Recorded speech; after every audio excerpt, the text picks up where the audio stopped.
Now we are having the heartwood and sapwood. Heartwood, the region which is made up of dead elements due to the deposition of dark color component, that is called the heartwood, having the lignin present. That is why we are called the lignified walls.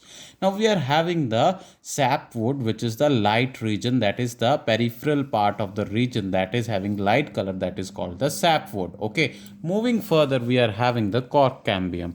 Cork cambium, meristematic tissue which basically develops in the cortex or the cortex region, is called the cork cambium or the phallogen, which means the phallogen is the other name of cork cambium.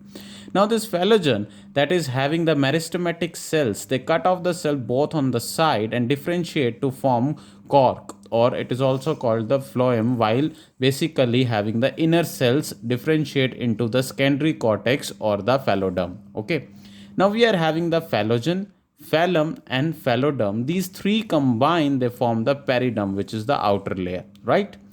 Due to the activity of the cork cambium, pressure builds upon the remaining layers to the periphery part, and these layers gradually die and falls off. Have you seen that the bark of the tree is removed easily? That is because of the dead cells, right? Moving further, we are having the Lenti cells. At certain regions, the phallogen cuts off closely arranged parenchymatous cells on the outer side instead of the inner side of the cork cell. Now, we are having the parenchymatous cells soon rupture the epidermis. Epidermis means outer layer, and forming a lens-shaped cells which is called the Lenti cells, and they provide the exchange of gases. Okay.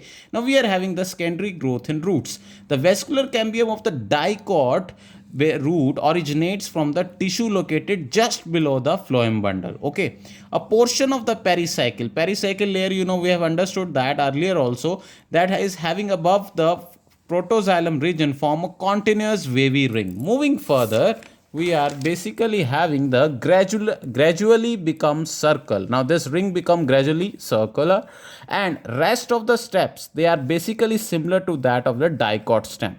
Now the secondary growth that takes place in the stems and root of the gymnosperm. No secondary growth occurs in the monocot. Now these are some of the assignment questions. Just go through it and have the idea of today's topic.